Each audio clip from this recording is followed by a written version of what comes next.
है, जो बिछड़ा है वो सदैव बिछड़ा हुआ है। शनानंद जी महाराज को बुद्धि के पहलवान बोले जाते थे। आस्था विश्वास का पथ भी स्वतंत्र पथ है। हम सारे साधकों की ये दशा है कि हम हमारे पुराने स्वभाव को तो छोड़ना चाहते हैं, परंतु भोगों के कारण हम फिसल जाते हैं। भगवान हमारे दोषों को कभी नहीं देखते, हमारे ऊपर कृपा करते हैं। ये है महिमा। महिमा से श्रद्धा होती है। मनुष्य के अंदर ये सामर्थ्य जन्म मरण से छूट जाने का सामर्थ्य है। मनुष्य, संसार, प्रभु, खुद के लिए उपयोगी होने के लिए सामर्थ्य है। अपने आप को असमर्थ मानना कि हम वो कार्य कर ही नहीं सकते, ये बात तो साधक के जीवन में आनी ही नहीं चाहिए। हमारी भूल ये है कि हम जानते हैं कि ये संसार नष्ट होने वाला है, ये हमारे छूट जाएगा, फिर भी हम उसको ये मानते हैं, तो ये हमारी भूल है। नारे नारे। फिर भी उसको सच्चा मानते हैं। पता है कि ये छूट जाएगा और प्रतिपल नाश वगैरह, फिर भी इसको सच्चा मानते हैं, ये साधक की भूल होती है। तो कम से कम अगर ये बात भी आ जाए कि भाई संसार है, ये प्रतिपल नाश हो रहा है, तो ये वास्तव में सच्चा नहीं और ये असत है। गीता जी में असत का अभाव है, ये बात बहुत साफ शब्दों में कही गई। असत भाव न विद्यते, सत अभाव न विद्यते, ये दूसरे अध्याय का 16वां श्लोक है। ना असतो विद्यते भाव, ना भाव विद्यते सता, उभयोरपि दृष्टान्तः स्वनियोस् तत्वदर्शी भी। तत्वदर्शी पुरुषों ने इन दोनों का भेद है उसको अनुभव किया है। तो अगर कोई असत को असत जान ले तो वही तत्वदर्शी हो जाता है। आप सोचते होंगे कि भाई महात्मा बहुत ही दुर्लभ हैं, तो ये तो बहुत कठिन काम होगा।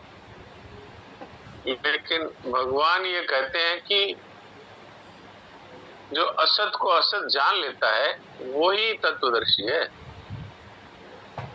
असत और सत के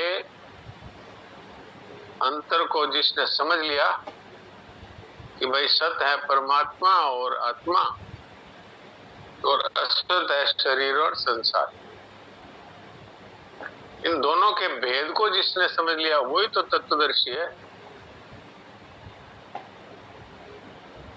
तो हम इस श्लोक का अर्थ ये समझते हैं कि तत्वदर्शी पुरुष है वो दोनों के भेद को अलग अलग समझते हैं। लेकिन इसका वास्तविक अर्थ यह है कि जो असत को असत जान लेता है वही तत्वदर्शी। तत्वदर्शी है वो इन दोनों के भेद को जानता है।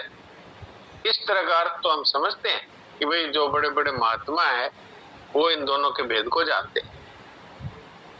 लेकिन इसका ये अर्थ हम नहीं समझते कि इसको असत जानने वाला ही तत्वदर्शी है।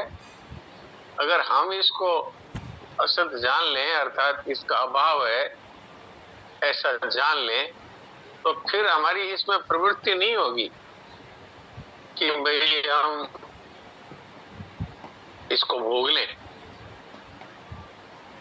इसका एक उदाहरण बताता हूं। जैसे हम सिनेमा के पर्दे पे, सिनेमा के हॉल में बैठ के जब देखते हैं तो पर्दे पर बहुत कुछ दिखाई देता है। मान लीजिए, मैं खाने पीने की बात पे ही बात कर लेता हूँ। मान लीजिए कि उसके अंदर कोई ऐसी मिठाई बन रही है जो हमें बहुत पसंद है,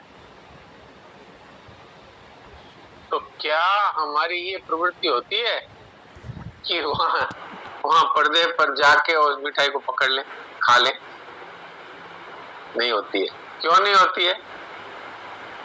कि हमें वो दिखता तो है लेकिन हमें पता है कि वहां वो है नहीं, यानी उसका अभाव है, ये बात पता है। तो हमारी क्या प्रवृत्ति होती है उसको जाके थोड़ा स्वाद चख ले? नहीं होती। लेकिन संसार के वस्तुओं को हम शब्दों में असत कह देते हैं। जी ये तो नष्ट होने वाला है, ये तो असत है, इसका तो अभाव ही है, ऐसा कह देते हैं। लेकिन जब भोग सामने आते हैं तो फिसल जाते हैं। तो इससे सिद्ध क्या हुआ? इससे सिद्ध हुआ कि हमने इस बात को स्वीकार नहीं किया और इसको हमने वास्तव में शब्दों से ही जाना, लेकिन ये वास्तव में नहीं है, इस बात को हमने स्वीकार नहीं किया। एक दूसरा उदाहरण देता हूं। जैसे हमारे घर में किसी ने मिठाई भेजी, तो मिठाई भेजने के 1 मिनट बाद ही जैसे वो दे के गया, हमारे पास फोन आ गया कि ये जो मिठाई दे के गया इसमें जहर है। अब उसमें जहर है कि नहीं है हमने टेस्ट तो नहीं किया, और